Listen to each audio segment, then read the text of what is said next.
Suspense. And the producer of radio's outstanding theater of thrills, the master of mystery and adventure, William N. Robeson. Almost every malefactor starts yelling, "I was framed," as soon as the law puts the arm on him. And sometimes they have been. Nobody will ever know how many inmates of state's prisons are there because of circumstantial evidence. Of such a one is our story concerned. Listen then as Charles McGraw stars in The Silver Frame, which begins in exactly 1 minute. Another visit with Joe and Daphne Forsythe. Joe, honey. Uh-huh. Joe, darling, put down the paper. I've got something important to ask you. Okay. Joe. All right. What? How many savings bonds do we have? What kind of a question is that? A good one. How many? I'm not sure. I'd have to count. And I'm reading the paper. Now, what do you want to know for? Have we got enough to make things comfortable for us? Very comfortable. That's why I buy on a payroll savings plan. A bond a month will give us quite a nest egg for the future. Enough for a college education? Eventually. But who's going to college? Our children, silly. We don't have any yet. Oh? What do you mean, oh? Better buy some more bonds, honey. Daphne, you mean? We've got a new investment. How about that? And now, The Silver Frame, starring Charles McGraw. A tale well calculated to keep you in suspense. They checked me out with the $10 bill and the $22.50 suit that the taxpayers give you when you leave. I took a quick look back at the place where I'd left 2.5 years of my life in a cell. Just because a Southern California district attorney had to have a pigeon in a hurry once. Had to bad enough to frame a guy and get a conviction his favorite way. Circumstantial evidence. I started walking. Just walking with no walls or iron bars or guys with sawed-off shotguns to stop me. And somebody yelled after me. It was a reporter. A little rat named Malvin Lester who'd crucify his own mother to get a headline. I kept on walking.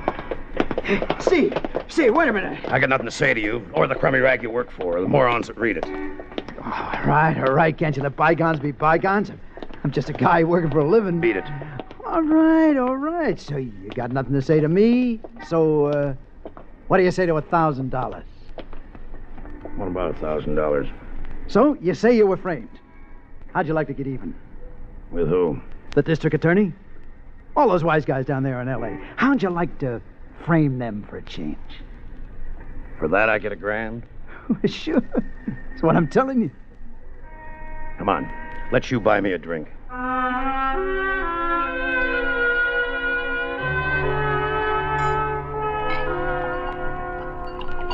First bell to booze in more than 2 years. Okay, what's the pitch, Malvin? Well, there's been quite a lot of cases like yours lately. Circumstantial evidence. The DA looking for quick convictions and building himself up for the election, you know. Yeah, I know. So my publisher's tangled with the DA a couple of times already, so we want to lower the boom on him. That's where you come in. How? Like this.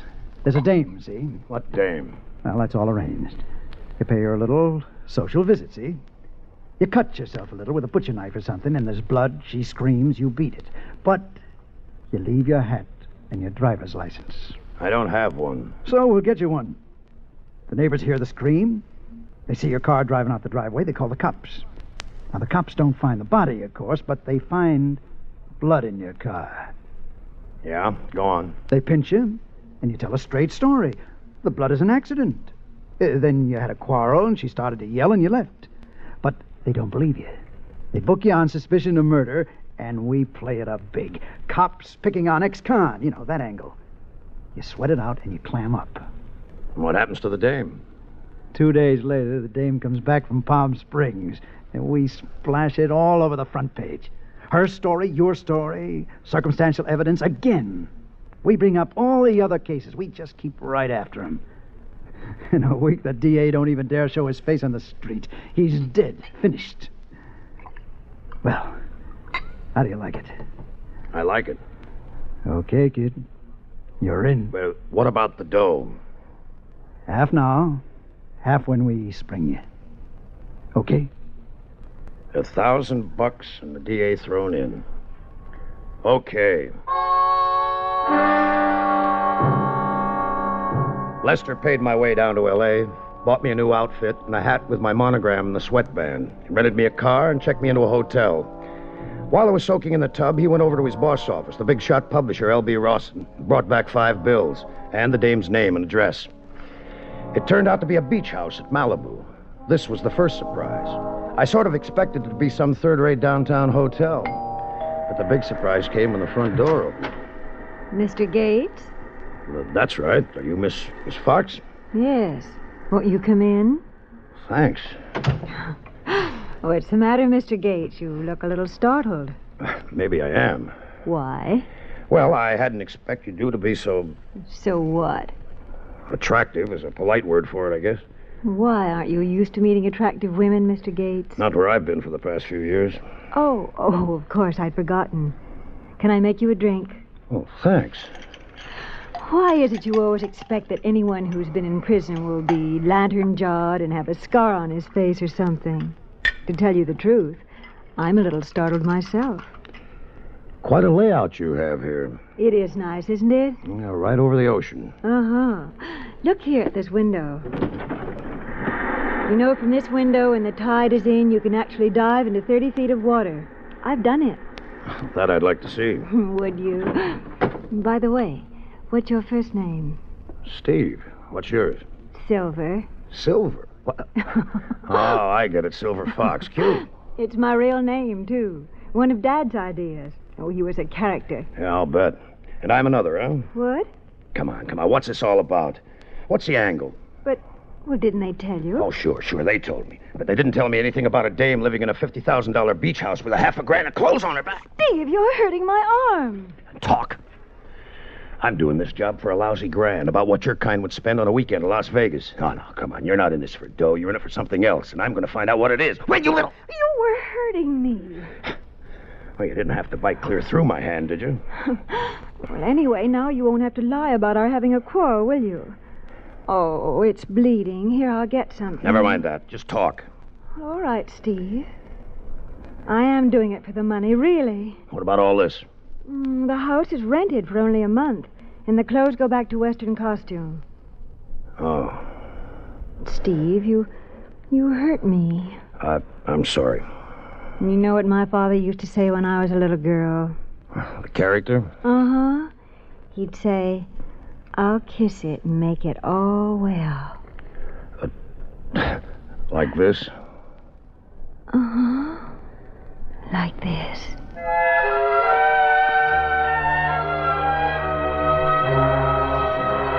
It must have been a couple of hours later when we heard the car that was supposed to pick her up blowing its horn down the road. And I let her out the front way as quietly as I could and went back to finish up the rest of the job. I knocked over a couple of chairs and shoved the furniture around some to make it look as though she'd put up a good fight. Then I threw my new hat with the initials in the band over in the corner and dropped the bloody handkerchief that I'd wrapped my hand in on the kitchen floor. About an hour after that, I was back at the hotel. I corked off as soon as I hit the sack.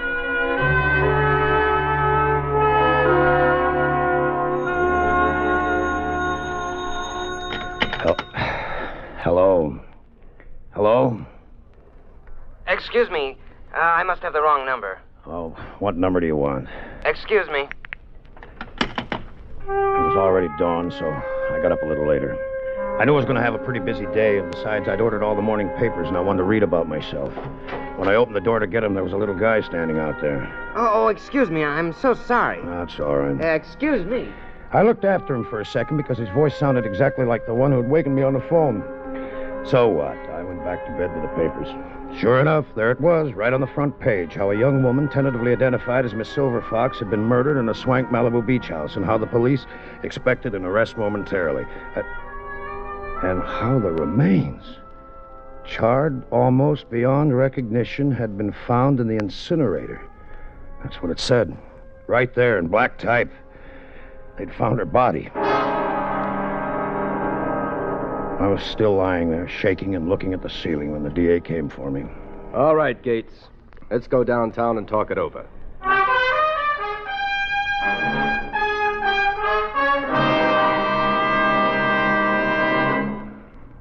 moment, we continue with the second act of Suspense. What constitutes a symbol of heroism? When it comes to one of our best-known military medals, the Purple Heart, the symbol is a purple enameled heart within a bronze border. Superimposed is a profile of George Washington in his uniform of general in the Continental Army. Above is his coat of arms, between two sprays of leaves in green enamel. The ribbon is purple with white edges. The Purple Heart was the first American military decoration and was created as the badge for military merit on August 7th, 1782, in an order from Washington's headquarters at Newburgh, New York. Only 3 were awarded for action during the Revolutionary War, and none after that time until the Order of the Purple Heart was reinstituted on the 200th anniversary of George Washington's birthday, February 22nd, 1932. The Purple Heart is awarded to individuals wounded in action against an enemy of the United States, or as a direct result of an enemy act. The blood, often the lives of many brave servicemen, backgrounds the Purple Heart, a proud tradition of service and sacrifice. And now, starring Charles McGraw, Act 2 of The Silver Frame. Why did you kill her? I didn't. You was in love with her, wasn't you? No. You just got out of queue, you went to see. You found out she'd been double-crossing you, so you killed her. Come on, don't be a sap. Talk. He's right, Steve. Why don't you make a full statement? Maybe there were extenuating circumstances. Maybe we can make a deal. I've told you the whole story. I've been Framed, sure, you're always framed. What about the blood? What about your hat? What about the body? I don't know anything about a body. The blood was where she bit me. You admit you had a fight with her. Sure, but... What about? Look, what's the use of putting me through this routine? Call the paper like I told you and talk to Mr. Rawson. I've got news for you, Steve. We did. Yeah? He says it's the most cockeyed story he ever heard in his life. In short, he says you're a liar. Oh, he's covering. He's scared. All right, then, get a hold of Malvin Lester. He's a rat, but he can't be rat enough to let an innocent man go to the gas chamber just because his boss tells him to. I'm afraid we can't get a hold of Lester. Why not? He's in the morgue. Who killed him? That's our worry. Oh, it shouldn't worry me a bit, huh? Steve, be smart. Do what I tell you. Maybe we can reduce it to second degree. I can almost promise you the worst you'll get is life. Oh, thanks. But I'm warning you. If you make us go to trial on a first-degree murder indictment, I'll send you to the gas chamber just as sure as... Okay. Oh, okay, I'll talk. Oh, now you're using your head. Here's a statement all made out. Just a general confession, you understand. We'll get the details later. All you have to do is sign. I'm not going to sign anything you wrote. Okay, write your own statement. I don't want to write anything. Well, what do you want? You just said that... Look. Take me out there to her place. I'll go through the whole thing for you, just the way it happened. Every word, every move. You can have a stenographer take it down, and then I'll sign it. Well, I guess there's nothing wrong with that. It's a deal, then? It's a deal. It was dark when we got out to the beach. I was taking a long, crazy, desperate chance, and I knew it. If it didn't work, well, the spot I was in, it wouldn't make much difference anyway. And then we were inside of the house, and they were all standing around, and I was in the center of the stage. All right, Steve. Do your stuff. Well, we had a few drinks, and, well, I hadn't been in the same room with a woman for 2.5 years, and well, anyway, she fought me off, and that's when she bit me. That happened here. We were standing right here. Then what happened? Well, she broke away and ran across the room and to about where you were standing, only back a little further. Here? Yeah, about there. And what did you do? When she bit me, it hurt. I was startled. I backed up a couple of steps toward the window until I was standing about here. Then what did you do? Then I jumped. Hey, get away! Get away! Hey, get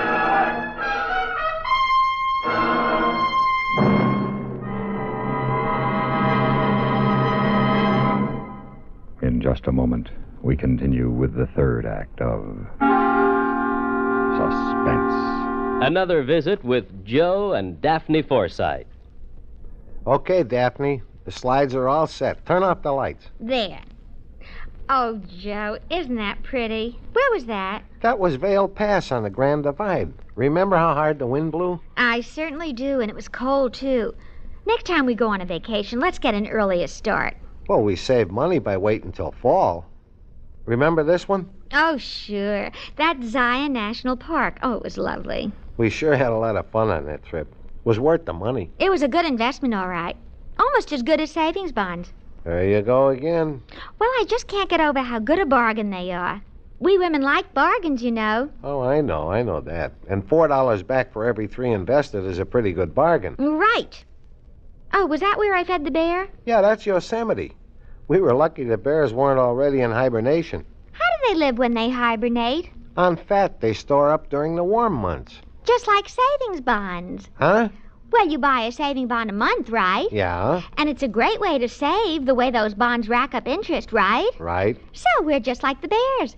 We're storing up fat for our future use at interest rates that give us $4 at maturity for every 3 invested. A very interesting idea. You can learn a lot from nature. Yeah, just imagine. Smokey the Bear selling savings bonds. Oh, Joe, show the slides.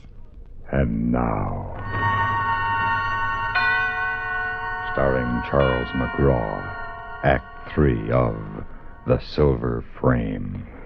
One thing I can do is swim, and brother, I did some plain and fancy swimming that night. Even with my clothes on, I must have made 30 yards underwater before I had to come up for air. I could see them running around with flashlights on the beach, but out where I was, it was dark as a pocket. There were only 5 of them. They couldn't cover the whole beach. I made for a little rocky point about 100 yards north and pulled myself out of the water. I could see the flashlights all huddled together down by the house, and I started crawling up the embankment to the road. At the top, I stopped for a second or two listening, and then poked my head over the edge. And right into the face of the little man I'd seen that morning in my hotel. I grabbed him hard. Please, don't. Make a sound and I'll kill you. I won't. I want to help you. That's why I'm here. You got a car? Of course, right here. Right by the side of the road. Then head for it. I'll be right behind you. One funny move and I'll break your neck, and I mean it. Yeah. Oh, follow me. Here's the car. You see? Yeah. Well, get in. Hurry. Oh, boy. You sure led me some wild goose chase today. Uptown, downtown, out to the beach, and then you jump out the window into the ocean. Oh, boy, I sure earned my money today. From who? Who pays you your money? Well, the person I work for. Who's that? Well, someone who's interested in your welfare. Oh, come on. What's behind all this? Please, Mr. Gates, if you'll just be patient a little longer, I promise you that where I'm taking you, you'll get all the answers. After climbing up through the Malibu Mountains for a quarter of an hour, we turned in at a big iron gate and drove through about 3 acres of estate. I had a hunch whose place it was, and the house made the hunch look even better. Big and impressive and strictly top bracket. Milton rang the bell, but when the door opened, my hunch blew higher than a kite. Because standing there was the girl I was supposed to have murdered, Silver Fox. Steve. He escaped out of the beach house. Don't let that man in here. Don't be silly, darling. We've got to let him in now. I kind of thought I'd find you here, Mr. Rawson. It is Mr. Rawson, the eminent publisher, isn't it? I don't know who you are. I don't know what you're talking about. I think you do. We better kill him now, Mr. Rawson. That's the best thing to do. That's why I brought him here. You put away that gun, Milton, and stop acting childish. All right, now. Just for openers. Who's Milton? Well, let's say he's my brother. All right, let's. You're very foolish not to let me kill him now. He's a very dangerous man. Please, don't talk about things like that. Well, Steve, it looks as though we'll have to come to some sort of an arrangement. You want to tell me about it? Yes. You see, Charlie, that is Mr. Rawson. Well, he's been very good to me for the last year or so. And the house was rented and the clothes go back to Western costume. Well, you don't expect a girl to tell a man everything the first time she meets him, do you? Okay, so he's been very good to you. Yes. In fact, he even insured my life and made my brother Milton the beneficiary. For how much? $300,000. Gates, I swear to you I knew nothing about this. The proposition that Lester put to you was absolutely genuine. Well, maybe it was to start with. But, Mr. Rawson, I think I could make a pretty accurate guess as to who suggested the little stunt of framing the DA. It was Silver, wasn't it? Yes, it was. I thought so. She's a very smart girl, this one. By the way, what happened to your reporter, Malvin Lester? Who can trust a man like Lester? Something had to happen to him. And the girl in the incinerator? Just a girl, a friend of mine. Nobody, really. So you kids collect the insurance and I hold the bag. Is that the way you want it, Mr. Rawson? No. I had no idea Silver would do a thing like this. How long do you think an old goat like you is going to hold a doll like this when once she gets her hands on heavy dough? I think we can settle this, Mr. Rawson. Of course, there's been a couple of murders. Before we can get the cops off our necks, they're going to want somebody to pay for them. If it's money, I can easily... No can do. Not a murder rap. They'll want a victim. A patsy. I don't understand. Why not Milton here? He actually did the killings. Why, All right! I warned you! Duck, Steve! Thanks, baby. You really have got everything, haven't you? Even your own gun. Well, a girl needs protection sometimes. Well, there's our patsy. Get the money, Steve. Milton's got it on him. You got it that quick? Big newspaper men have ways of arranging these things. $300,000 cash. It's pretty, isn't it? Yeah. Steve. Yeah? I've been thinking about something. So have I. You and me. Silver. What about your sugar daddy here? Oh, he couldn't say anything he wouldn't dare. Oh, Silver, baby, how could you? We've got the dough. Yeah, it could work. Oh, I know it would, darling. Okay. But you'd better give me that gun of yours. All right, Steve. Thanks. Well, what are you doing? Getting some law to clean this up. Give me the DA. He'll talk to me. Tell him it's Steve Gates. Farley? Well, I've solved your case for you. You'd better come out here. 1124 Balana Canyon. No. Two of them. Steve! A little stiff named Milton and a dame named Silver Fox. Steve!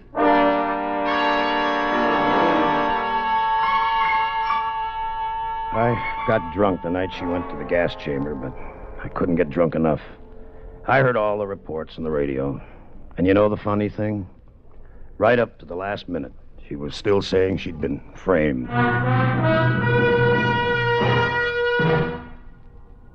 Suspense, in which Charles McGraw starred in William N. Robeson's production of The Silver Frame by William Spear. Supporting Mr. McGraw in The Silver Frame were Tracy Roberts, Jerome Thor, Chester Stratton, John Hoyt, Dawes Butler, and Jack Crucian. Listen. Listen again next week when we return with Herbert Marshall in The Long Shot. Another tale well calculated to keep you in suspense.